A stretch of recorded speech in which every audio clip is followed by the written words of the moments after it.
আন্তরিক অভিনন্দন এবং কি কৃতজ্ঞতা। যাই হোক, সংক্ষিপ্ত সময়ে যে আয়াতটি তেলাওয়াত করেছি এর উপরে সামান্য কিছু গুরুত্বপূর্ণ আলোচনা করবে ইনশাআল্লাহ। আল্লাহ সুবহানাহু ওয়া তাআলা সূরা আলী ইমরানের 102 নম্বর আয়াতে ঘোষণা করতেছেন, ইয়া আইয়ুহাল্লাযীনা আমানু, হে ঈমানদারগণ, আত্তাকুল্লাহ, আল্লাহকে ভয় করো, হাক্কা তুকাতি, এবং ভয় করার মতো ভয় করো, ওয়ালা তামুতুন্না ইল্লা ওয়া আনতুম মুসলিমুন, আর তোমরা মুসলিম না হয়ে মৃত্যুবরণ করো না। আয়াতটি বুঝতে হবে। এই আয়াতটি বুঝাতে পারলেই ইনশাআল্লাহ আজকে আমি সফল।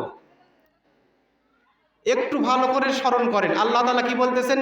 ইয়া আইয়ুহাল্লাযীনা আমানু, কাকে ডেকেছেন? ঈমানদারদেরকে, তাই না? আল্লাহ তাআলাকে বলেছেন যে ইয়া আইয়ুহান নাস, হে পৃথিবীর সকল মানুষ। সকল মানুষকে ডেকেছেন? একটু কথা বলবেন। কাকে ডেকেছেন? ঈমানদারদেরকে ডেকেছেন। বলতেছেন কি? আত্তাকুল্লাহ, আল্লাহকে ভয় করো, হাক্কা তুকাতি, ভয় করার মতো করো, ওয়ালা তামুতুন্না ইল্লা ওয়া আনতুম মুসলিমুন, আর তোমরা মুসলিম না হয়ে মৃত্যুবরণ করো না। তাহলে আল্লাহ রাব্বুল আলামিন আয়াতের প্রথমে বলতেছেন হে ঈমানদারগণ, শেষে বলতেছেন তোমরা মুসলিম না হয়ে মৃত্যুবরণ করো না। তার মানে বোঝা যাচ্ছে যে ঈমান থাকলেই মুসলিম হওয়া যায় না। যায় কি? যদি যেত ঈমান থাকলে যদি মুসলিম হওয়া যেত, তাহলে আল্লাহ রাব্বুল আলামিন কেন বলতেছেন ওয়ালা তামুতুন্না ইল্লা ওয়া আনতুম মুসলিমুন, তোমরা মুসলিম না হয়ে মৃত্যুবরণ করো না? তার মানে ঈমান থাকলে মুসলিম হওয়া যায় না। এখন মুসলিম হতে গেলে আমাদের কি প্রয়োজন, এই বিষয়টি আপনাদেরকে বুঝিয়ে আজকে আমি আমার আলোচনা শেষ করব ইনশাআল্লাহ। মুসলিম কেমন করে হওয়া যাবে? মুসলিম হতে গেলে আপনাকে আগে তাওহীদ শিখতে হবে। তাওহীদ, তাওহীদ, ওয়াহাদা, একক, আল্লাহ সুবহানাহু ওয়া তাআলা যে এক এবং অদ্বিতীয়, এটি আমাদের বিশ্বাসে কর্মে পরিণত করতে হবে, তবে আমরা মুসলিম হতে পারবো।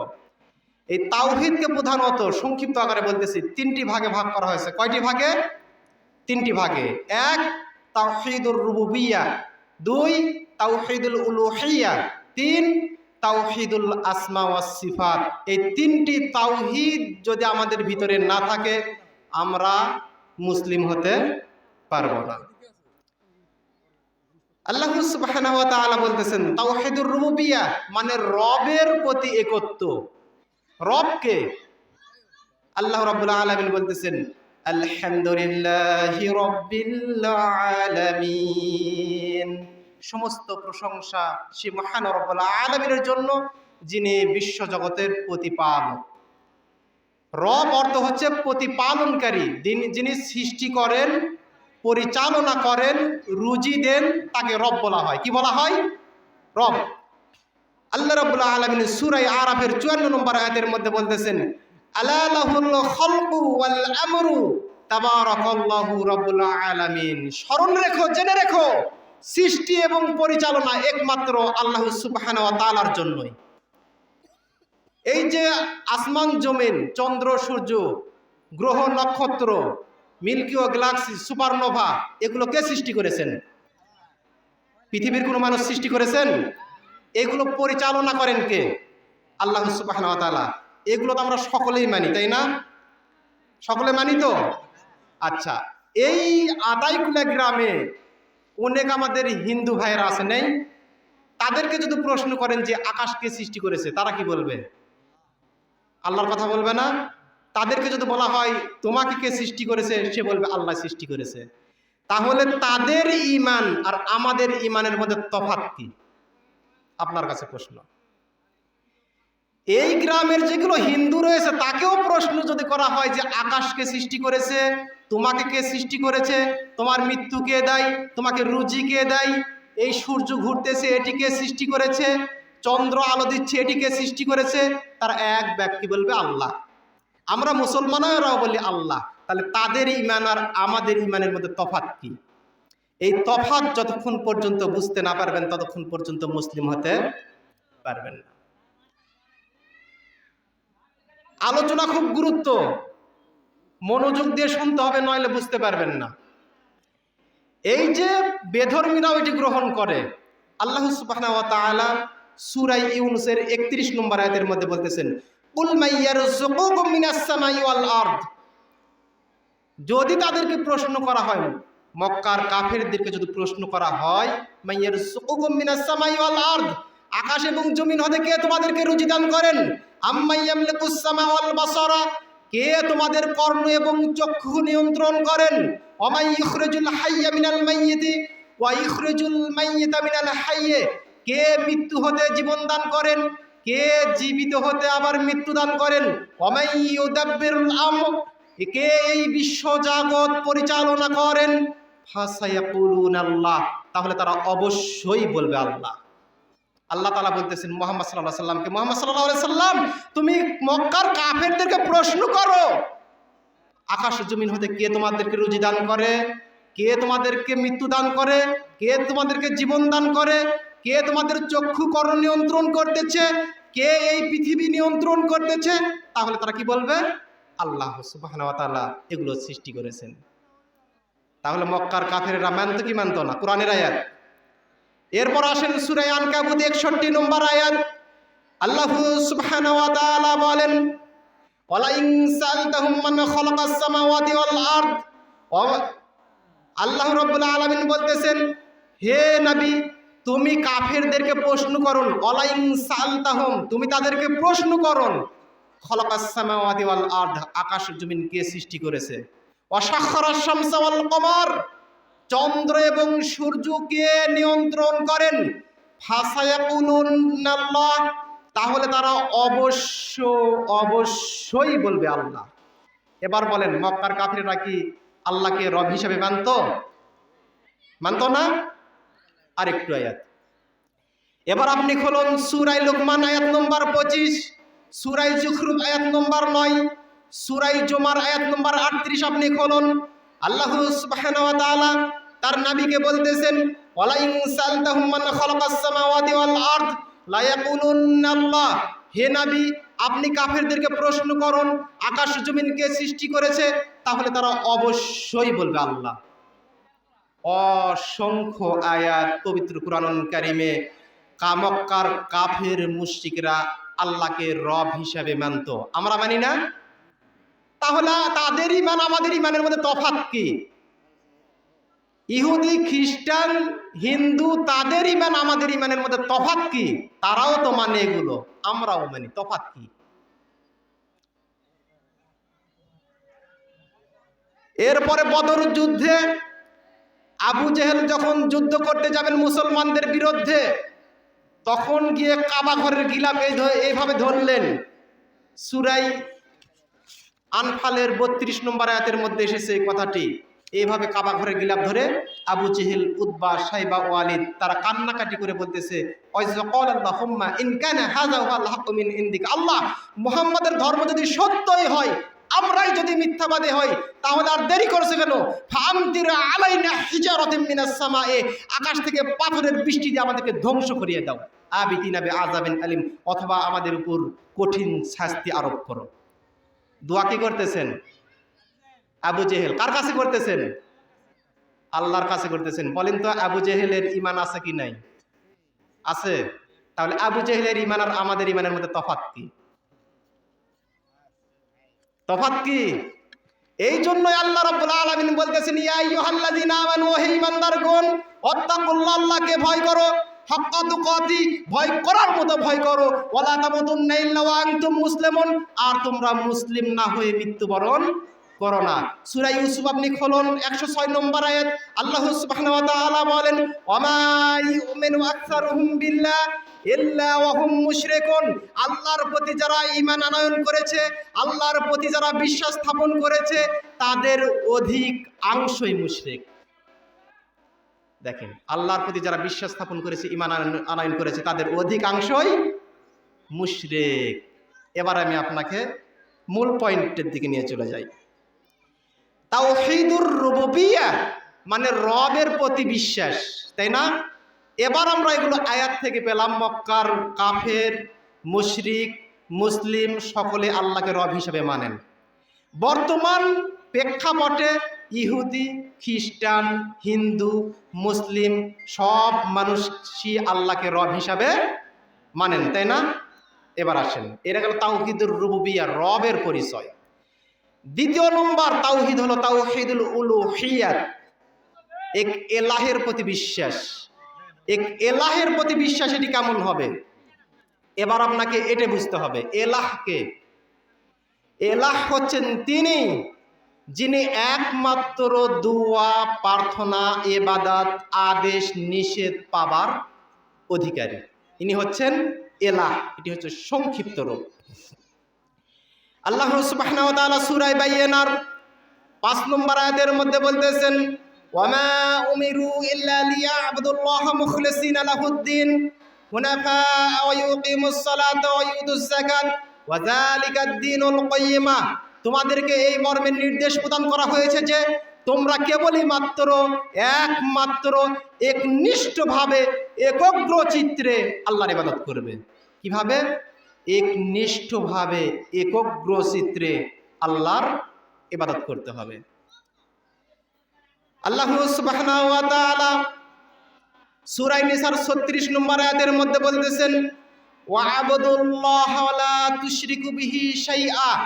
তোমরা এক আল্লাহর ইবাদত করবে, তার ইবাদতের সঙ্গে কাউকে শরীক করবে না।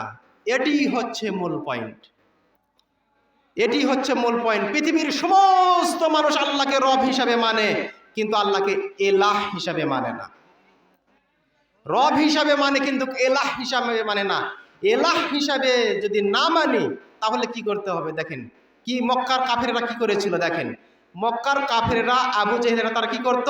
তারা আল্লাহকে রব হিসাবে মানত। তারা মনে করত এই পৃথিবী পরিচালনা করার জন্য, বিভিন্ন দেশ পরিচালনা করার জন্য যেই রকম মহারাজ বিভিন্ন এলাকা পরিচালনা করার জন্য যেরকম রাজাকে নিয়োজিত করেন, প্রধানমন্ত্রী যেই রকম মন্ত্রী এমপিদেরকে বিভিন্ন এলাকার দায়িত্ব দিয়ে দিয়েছেন, ঠিক একই রকম ভাবে আল্লাহ সুবহানাহু ওয়া তাআলা যত নবী পাঠিয়েছেন, ওলিয়া উলিয়া পাঠিয়েছেন, দরবেশ পাঠিয়েছেন, এদেরকে উলুহিয়াত ও রুবুবিয়াতের অংশীদারিত্ব করেছেন। এই জন্য তারা মনে করত যে আমরা যদি এদের মাধ্যমে চাই তাহলে আমরা আল্লাহকে পাবো। পার্থক্য কোথায় দেখেন? তারা বলেন আল্লাহ তাআলা তো এদেরকে মনোনীত করেছে, আমরা পাপিষ্ঠ বান্দা, আমরা তো আল্লাহর কাছে চাইলে সরাসরি পাবো না। কোন প্রধানমন্ত্রীর কাছে আমরা কি সরাসরি যেতে পারবো? তারা দুনিয়ার কল্পনায় তারা এইভাবে ভেবেছে যে আল্লাহর কাছে তো আমরা পাপিষ্ঠ বান্দা, আমরা চাইলে পাবো না, সুতরাং আমরা চাবো কার মাধ্যমে? নবীদের মাধ্যমে, পীর আউলিয়াদের মাধ্যমে। এদের মাধ্যমে যদি চাই আল্লাহ তাআলা শুনবেন। এই যুক্তিটা ছিল তাদের, কিন্তু এই যুক্তি কি সঠিক? সঠিক নয়। আল্লাহ রাব্বুল আলামিন সূরা জুমারের 3 নম্বর আয়াতের মধ্যে বলতেছেন, ওয়াল্লাযিনা ইত্তাখাযু মিন দুনিহি আউলিয়া মা না'বুদুহুম ইল্লা লিয়ুকাররিবুনা ইলাল্লাহি যুলফা। যারা আল্লাহ ব্যতীত অন্যদেরকে অভিভাবক হিসাবে গ্রহণ করেছে, তারা বলে আমরা তো তাদের ইবাদত এই জন্যই করি, ইল্লা লিয়ুকাররিবুনা ইলাল্লাহি যুলফা, তারা আমাদেরকে আল্লাহর সন্নিকটে পৌঁছিয়ে দিবে। তারা আমাদেরকে আল্লাহর সন্নিকটে পৌঁছে দিবে। আল্লাহ বলতেছেন না না না না না না না, ওয়া ইয়াবুদুনা মিন দুনিল্লাহি মা লা ইয়াদুররুহুম ওয়া লা ইয়ানফাউহুম। কখনো নহে, তারা আল্লাহ ব্যতীত যাদের ইবাদত করে তারা তাদের কোনো ক্ষতিও করতে পারবে না, তাদের কোনো উপকারও করতে পারবে না। এই যে আমরা ইবাদত করি কিন্তু মাধ্যম তৈরি করে করি। এখানে এই গ্রামের হিন্দুকে বলেন যে মূর্তি পূজা কি জন্য করেন? সে বলবে মূর্তি পূজা করি না, এর মাধ্যমে আমরা আল্লাহর কাছেই চাই। আবু জেহেল এ কথা বলেছিল, এই জন্য কাবা ঘরের মধ্যে 360টি মূর্তি এনে মূর্তির কাছে চাচ্ছিল যে মূর্তি যেন তাদেরকে আল্লাহর নিকটে পুছিয়ে দেয়। কিন্তু এটি হচ্ছে তাওহীদের আমাদের মূল সমস্যা। এই জন্য তাওহীদকে টিকে রাখতে হলে শিরক মুক্ত ইবাদত করতে হবে। একমাত্র ইবাদত আল্লাহ সুবহানাহু ওয়া তাআলার জন্য হতে হবে, নইলে আমাদের ইবাদত কবুল হবে না। তাওহীদুল উলুহিয়াত নষ্ট হয়ে যাবে, আমরা মুসলমান থাকতে পারবো না, আমরা বেধর্মী হয়ে যাব। আল্লাহ সুবহানাহু ওয়া তাআলা শিরকের ব্যাপারে বলেন, ইন্নাল্লাহা লা ইয়াগফিরু আন ইউশরিকা বিহি ওয়ায়াগফিরু মা দুনা যালিকা লিমান ইয়াশাউ, নিশ্চয় যে ব্যক্তি আল্লাহর সাথে শিরিক করবে তার আমল সবগুলো বরবাদ হয়ে যাবে। নিশ্চয় যে ব্যক্তি আল্লাহর সাথে শিরক করবে আল্লাহ ওই ব্যক্তিকে কখনোই ক্ষমা করবেন না। আর শিরক ব্যতীত যত গুনাহ আছে আল্লাহ তাআলা ইচ্ছা করলে ক্ষমা করে দেবেন। সূরা নিসা 48 নম্বর আয়াত। এরপর সূরা মাইদা আপনি খুলুন 72 নম্বর আয়াত। আল্লাহ সুবহানাহু ওয়া তাআলা বলেন, ইন্নাহু মাইয়ুশরিক বিল্লাহ, যে ব্যক্তি আল্লাহর সাথে শিরক করবে ফাকাদ হারামাল্লাহু আলাইহিল জান্নাহ, ওই ব্যক্তির জন্য আল্লাহ তাআলা জান্নাত হারাম করিয়ে দিবেন। ওমা ওয়াহুন নার, এবং ওই ব্যক্তির জন্য জান্নাত ওই ব্যক্তির জন্য জাহান্নাম অবধারিত করে দিবেন। ওমা লিজ জালিমিনা মিন আনসার, এই সকল জালিমদের জন্য কিয়ামতের দিন কোনো সাহায্যকারী থাকবে না। দেখেন, কোনো সাহায্যকারী থাকবে না এই সকল জালিমদের জন্য। আল্লাহ সুবহানাহু ওয়া তাআলা নবীদেরকে লক্ষ্য করে বলেন, ওয়ালাউ আশরাকু লাহাবিতা আনহুম মা কানু ইয়ামালুন। আল্লাহ সুবহানাহু ওয়া তাআলা কয়েকজন প্রায় 16 থেকে 17 জন নবীর নাম উল্লেখ করে বলতেছেন, ওয়া ওয়াহাবনা লাহু ইসহাকা ওয়া ইয়াকুবা কুল্লান হাদাইনা ওয়া নূহান হাদাইনা মিন ক্বাবলু ওয়া মিন যুররিয়াতিহি দাউদা ওয়া সুলাইমানা ওয়া আইয়ুবা ওয়া ইউসুফা ওয়া মূসা ওয়া হারুন ওয়া কাযালিকা নাজিল মুহসিনিন ওয়া যাকারিয়া ওয়া ইয়াহইয়া ওয়া ঈসা ওয়া ইলিয়াসা কুল্লুম মিনাস সালিহিন ওয়া ইসমাঈল ওয়া ইয়াসা ওয়া ইউনুস ওয়া লূতান ওয়া কুল্লান ফাদ্দালনা আলাল আলামিন। আল্লাহ তাআলা পূর্বে প্রায় 16 থেকে 17 জন নবীর নাম উল্লেখ করার পর বলতেছে, ওয়ালাউ আশরাকু লাহাবিতা আনহুম মা কানু ইয়ামালুন, শোনো, যদি তারাও শিরক করত তাহলে তাদের আমল বরবাদ হয়ে যেত। ওনারা কি সাধারণ মানুষ ছিলেন? আল্লাহর মনোনীত নবী ছিলেন। আল্লাহ তাআলা বলতেছেন, এই সকল নবী তারাও যদি আল্লাহর সাথে কোনো শিরক করত তাহলে তাদের আমলও বরবাদ হয়ে যেত। আল্লাহ রাব্বুল আলামিন সূরা জুমারের 65 নম্বর আয়াতের মধ্যে বলতেছেন, ওয়ালাকাদ উহিয়া ইলাইকা ওয়া ইলাল্লাযিনা মিন ক্বাবলিকা লাইন আশরাকতা লায়াহবাতান্না আমালুকা ওয়া লা তাকুনান্না মিনাল খাসিরিন। হে নবী, আপনার প্রতি এবং আপনার পূর্ববর্তীদের উপর এই মর্মে ওহী প্রেরণ করা হয়েছে, হে নবী, যদি আপনিও শিরিক করেন তাহলে আপনার আমলও বরবাদ হয়ে যাবে, নষ্ট হয়ে যাবে, আমল টিকবে না। আমরা ইবাদতের ক্ষেত্রে যদি শিরিক করি তাহলে আমরা তাওহীদুল উলুহিয়াত নষ্ট হয়ে যাবে। এখন কথা হচ্ছে যে তাওহীদুল উলুহিয়াত, এই যে শিরক আমরা করতেছি, শিরকগুলো কি কি? শিরক যদি আমরা না জানি তাহলে তো আমরা বুঝতে পারবো না আসলে তাওহীদুল উলুহিয়াত আমাদের কিভাবে নষ্ট হচ্ছে। এই জন্য আমাদেরকে শিরক কি জানতে হবে। সংক্ষিপ্ত সময় যেহেতু, এই জন্য সংক্ষিপ্ত পরিসরে শুধু সংজ্ঞাগুলো দিয়ে যাব আপনাদের কাছে। শিরক কি, শিরক কি, এই মর্মে রাসূল সাল্লাল্লাহু আলাইহি ওয়াসাল্লাম বলেছেন, শিরকের মধ্যে একটি গুরুত্বপূর্ণ শিরক হলো রিয়া বা লোক দেখানো আমল, ইবাদত। আমরা মনে করি যে লোক দেখানো আবার ইবাদত কেমন করে হয়। সহিহ তারগিব তারহিব আপনি খুলুন 32 নম্বর হাদিস। আন মাহমুদ ইবনে লাবিদ রাদিয়াল্লাহু আনহু قال قال رسول الله صلى الله عليه وسلم, মাহমুদ ইবনে লাবিদ রাদিয়াল্লাহু আনহু বলেন, রাসূল সাল্লাল্লাহু আলাইহি ওয়াসাল্লাম বলেছেন, ইন্না আখাফা মা আখাফু আলাইকুম আশ-শিরকুল আসগার, আমি তোমাদের জন্য সবচেয়ে বেশি যে বিষয়ে ভয় করি এটি হচ্ছে শিরকুল আসগার, ছোট শিরক। ক্বালু ইয়া রাসূলুল্লাহ, সাহাবারা বললেন, হে আল্লাহর রাসূল, ওমা শিরকুল আসগার, শিরকে আসগার কি? ক্বালা, তখন আল্লাহ রাসূল বললেন, আর রিয়াউ, তা হচ্ছে লোক দেখানো আমল। লোক দেখানো আমল কি? লোক দেখানো আমল হচ্ছে ওই আমল, মনে করেন কোন হাজী সাহেব হজ করতে গেছে, এবার তার মনের মধ্যে এইরকম ইচ্ছা হচ্ছে যে আমি হজ করে আসব, হজ করব যাতে মানুষ আমাকে হাজী বলে। আল্লাহর কাছেও যাচ্ছে, মানুষের কাছেও যাচ্ছে। হজ করতে যাচ্ছে কার উদ্দেশ্যে? আল্লাহর সন্তুষ্টির উদ্দেশ্যে, তাই না? এবার মানুষের কাছে যে চাচ্ছে যে মানুষ আমাকে হাজী বলবে, আল্লাহর কাছেও চাচ্ছে, মানুষের কাছেও সন্তুষ্টি চাচ্ছে, এই জন্য এটি শিরক। এবার মনে করেন কেউ দান করতেছে, মনে করেন এই মাহফিলে সবচেয়ে বড় দান করবে, মনের মধ্যে এইরকম ইচ্ছা আছে যাতে আমি সবচেয়ে বড় দানবীর হই, লোকে যাতে বলে যে মাহফিলের সবচেয়ে বড় দানবীর হলেন উনি, মনের মধ্যে এইরকম ইচ্ছা, এটি হচ্ছে শিরক। কেউ কুরবানি করতেছেন, কুরবানি করতে গিয়ে এবার মনে করতেছেন গ্রামের সবচেয়ে বড় গরু কুরবানি আমার দিতে হবে, যাতে লোকে বলে যে সবচেয়ে বড় কুরবানি গ্রামের উনি দিয়েছেন। এটি হচ্ছে শিরক। কোন ব্যক্তি সালাত আদায় করতেছে, সালাত আদায় করতেছে আর ভাবতেছে যে আগে যেভাবে সালাত আদায় করতাম, আজকে আমার পাশে ইমাম সাহেব দাঁড়িয়েছে সালাত আদায়ের জন্য, আলিম সাহেব দাঁড়িয়েছে সালাত আদায় করার জন্য, আমার আত্মীয় স্বজন দাঁড়িয়েছে সালাত আদায় করার জন্য, আজকে আরেকটু সাজিয়ে গুছিয়ে সুন্দর করে সালাত আদায় করব। আল্লাহর উদ্দেশ্যে যেটি তো করেই, এবার মানুষকে সন্তুষ্ট করার জন্য আরেকটু ভালো করে করতেছে। এই ইবাদতের নাম কি? রিয়া। এটি হচ্ছে শিরক। তো এইরকম পৃথিবীতে যত আমল রয়েছে মানুষেরা আল্লাহকে সন্তুষ্ট করার জন্য করে এবং মানুষকে দেখানোর জন্য করে, এর নাম হচ্ছে রিয়া, এর নামই হচ্ছে শিরক।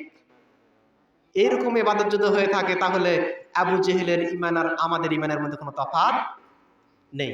মনে হয় কথা বুঝাতে পারলাম না, একটু তাড়াতাড়ি কাজ করেন।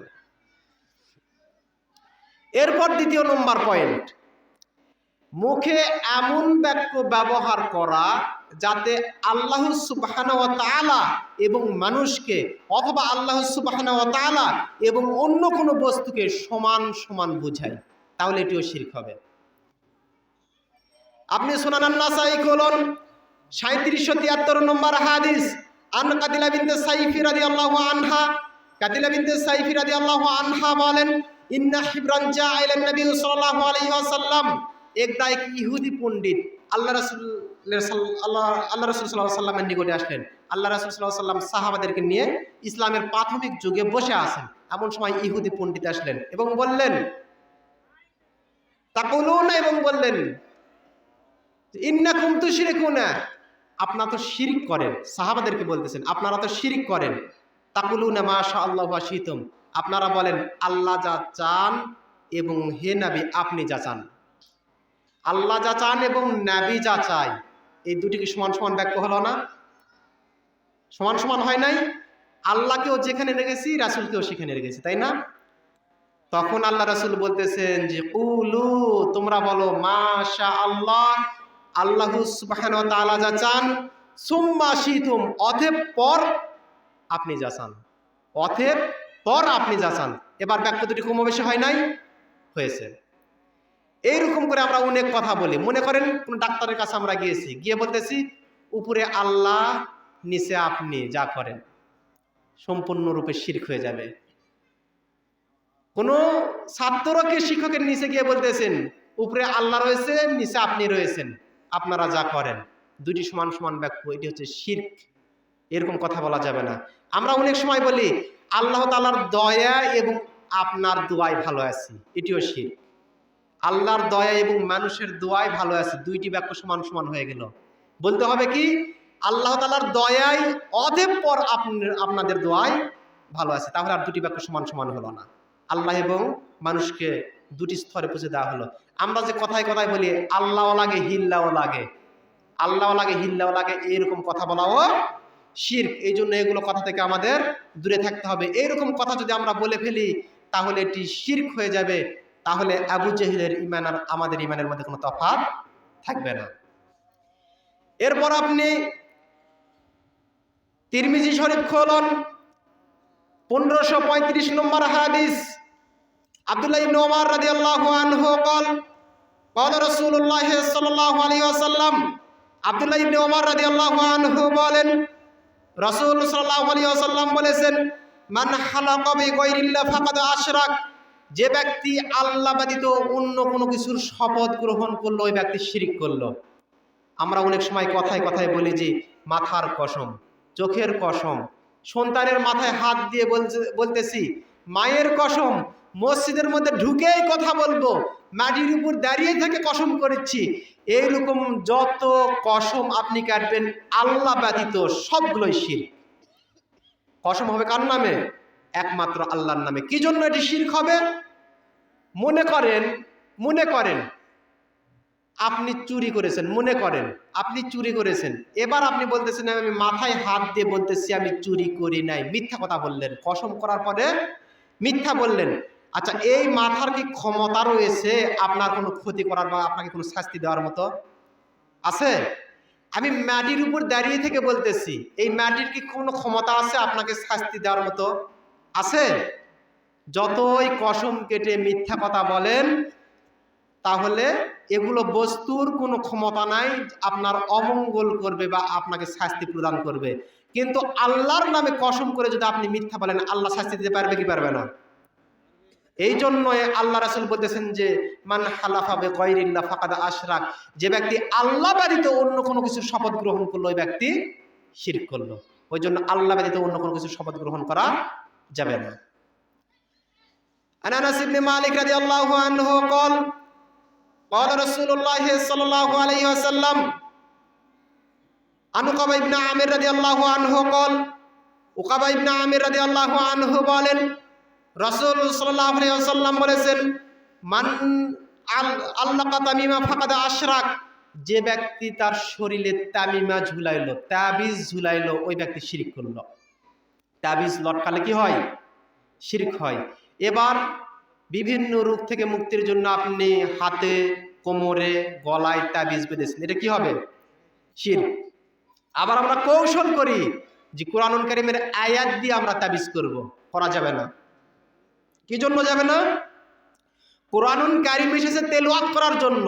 তেলাওয়াত করলে প্রত্যেকটি অক্ষরে অক্ষরে 10টা করে নেকি রয়েছে। এবার আপনি যদি কোরআনুল কারীম গলায় ঝুলে যদি ঘোরাফেরা করেন, কিয়ামত পর্যন্ত ঘুরলে একটি নেকি হবে? হবে? আপনি একটা যে আপেল কিনেছেন, আপেল যদি খান তাহলে শরীরে পুষ্টি হবে, শক্তি যোগাবে। এই আপেল যদি আপনি গলায় ঝুলে নিয়ে ঘুরেন তাহলে কি কোনো পুষ্টি হবে? ক্ষুধা নিবারণ হবে?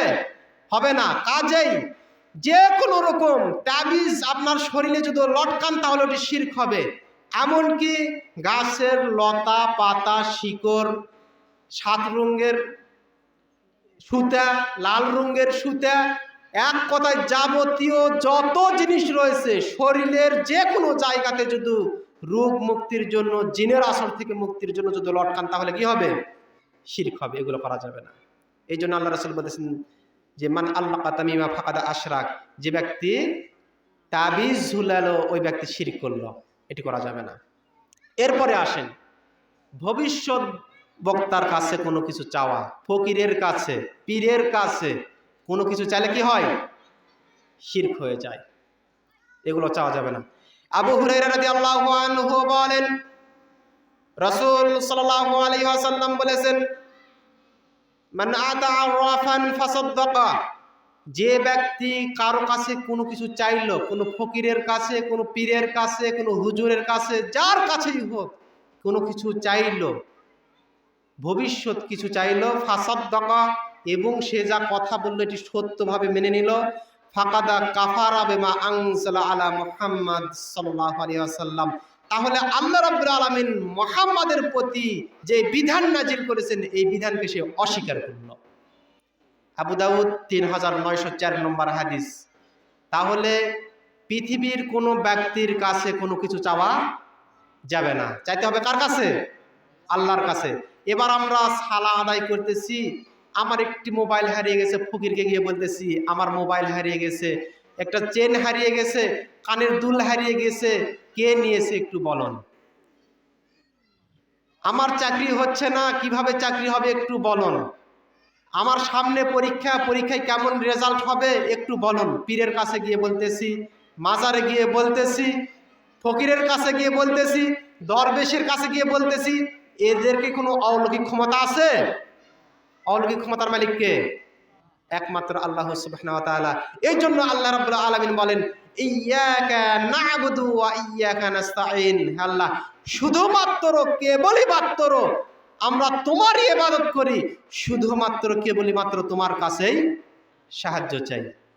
এই জন্য আল্লাহ ব্যতীত ভবিষ্যতের কোনো জিনিস কারো কাছে চাওয়া যাবে না। চাইলে ওটি শিরক হয়ে যাবে। তাহলে আপনার ঈমান আবু জেহেলের ঈমান, আপনার আমার ঈমান হিন্দু ইহুদি খ্রিস্টানের ঈমানের মধ্যে কোনো তফাৎ থাকবে না। মনে হয় কথাগুলো বুঝাতে পারছি না আমি।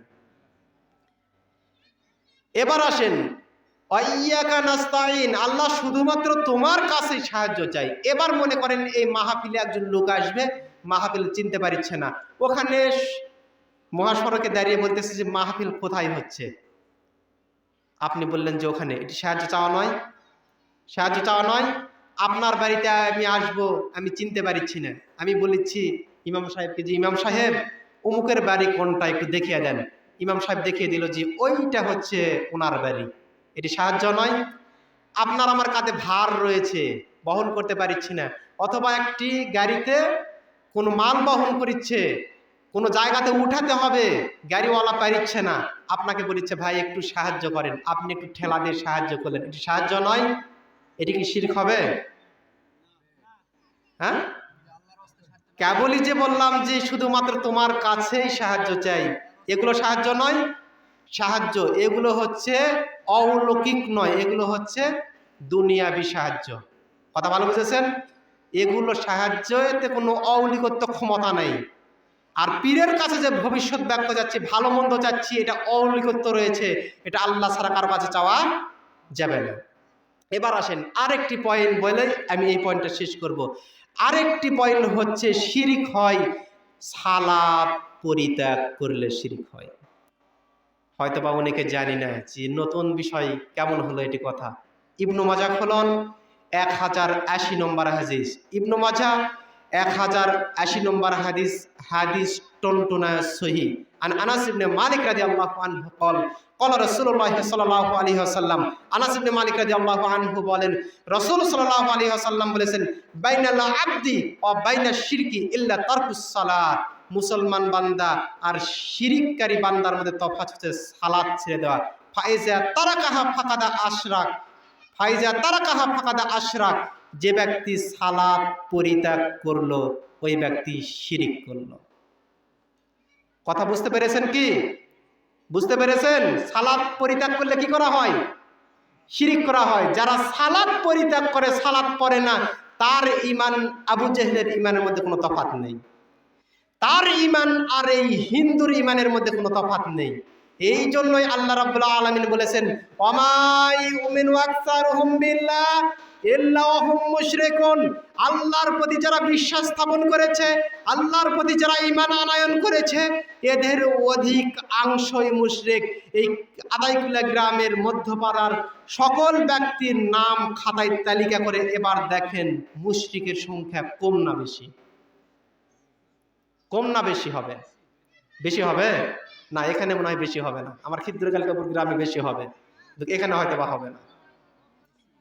এই জন্যই আল্লাহ রাব্বুল আলামিন বলতেছেন, ইয়া আইয়ুহাল্লাযীনা আমানু তাকুল্লাহা হাক্কা তুকাতি, হে ঈমানদারগণ তোমরা আল্লাহকে ভয় করো, আল্লাহকে যথার্থভাবে ভয় করো। ওয়ালা তামুতুন্না ইল্লা ওয়া আনতুম মুসলিমুন, আর তোমরা ততক্ষণ পর্যন্ত মৃত্যুবরণ করো না যতক্ষণ না পর্যন্ত তোমরা মুসলিম হবে। মুসলিম না হয়ে মৃত্যুবরণ করো না। এবার বুঝতে পেরেছেন যে আল্লাহ তাআলা কি জন্য ঈমানদারদেরকে ডেকে বলতেছে তোমরা মুসলিম না হয়ে মৃত্যুবরণ করো না? ঈমান আনয়ন করার পরে যদি কোনো ইবাদতে যদি আমরা আল্লাহ ব্যতীত অন্য কারো কাছে সাহায্য চাই, ইবাদত করি, প্রার্থনা করি, তাহলে এটা কি হবে? শিরিক হবে। তাহলে আবু জেহেলের ঈমান, হিন্দুর ঈমান, ইহুদির ঈমান, খ্রিস্টানের ঈমান, আমার আপনার ঈমানের মধ্যে কোনো তফাৎ থাকবে না। এটা হচ্ছে তাওহীদুল উলুহিয়্যা, এলাহের প্রতি একত্ব। যাই হোক, সংক্ষিপ্ত আকারে বলতেছি, এটা হচ্ছে তাওহীদুল